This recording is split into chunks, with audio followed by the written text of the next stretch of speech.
কি রাগ করলা, বলো বিসমিল্লাহ, বলো সুবহানাল্লাহ। এই কথাটা যে ভাইরাল, এটা বললে আমলনামায় গুনাহ উঠে যেতে পারে যে কারণে, এবং কি এটা মারাত্মক একটা বিষয়। দুইটা বিষয় এখানে রয়েছে। আপনারা দেখছেন যে কিছুদিন পর পরই সোশ্যাল মিডিয়াতে একটা ট্রেন্ডিংয়ে আসে, এই কাঁচা বাদাম থেকে শুরু করে একটার পর একটা কিরে মধু মধু এরকম জিনিস পোলাপান এটা ছড়ায়। তো এই যে একটা দেখলাম ভিডিওতে সোশ্যাল মিডিয়াতে, হাত দেখতেছে গণকের মতো, সে হাত দেখাচ্ছে আর এমন কথা বলতেছে যেটা জীবন সকলের জীবনের সাথে মিলে যেতে পারে। আর দেখার পরে বলতেছে যে ঠিক কি না। ওই ছেলে বলতেছে ঠিক। কি রাগ করলা? কয় না।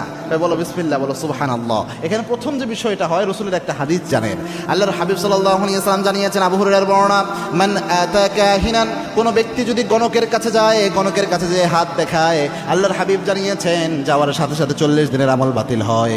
আরেক বর্ণনায় এসেছে, আল্লাহর হাবিব বলেছেন রাসূলের উপর যা নাজিল হয়েছে সবকিছু অস্বীকার করার গুনাহ আল্লাহ আমলনামায় দিয়ে দেয়, সবকিছুর সাথে কুফরি করা হয়ে যায়। এক বর্ণনায় এসেছে 40 দিনের আমল নামাজ শেষ।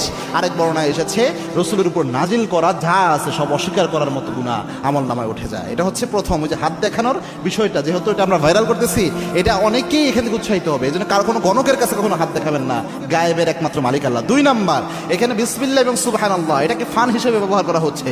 এই যে আপনি যে কোনো বন্ধুর সাথে দুষ্টামি করে, একটা ফাইজলামি করে বলে কি রাগ করলা, বল বিসমিল্লাহ, বল সুবহানাল্লাহ। এই যে বিসমিল্লাহ সুবহানাল্লাহ, এটা কিন্তু মারাত্মক একটা শব্দ। আল্লাহ রাব্বুল আলামিনের বরকতময় নাম বিসমিল্লাহ, সুবহানাল্লাহ, তাসবিহ, আল্লাহ রাব্বুল আলামিনের বরকতময়, এগুলার অসংখ্য ফজিলত রাসূল সাল্লাল্লাহু আলাইহি ওয়াসাল্লাম হাদিসে বলে গিয়েছেন। তো এই এগুলা নিয়ে যদি আপনি ফাইজলামি করেন বা ফান করেন, এগুলা যদি আপনি আপনার স্বাভাবিকভাবে মজা করার জন্য ব্যবহার করেন, তো এটা তো মারাত্মক, এবং এই ক্ষেত্রে অসম্মানজনক হলে ঈমান নষ্ট হয়ে যেতে পারে।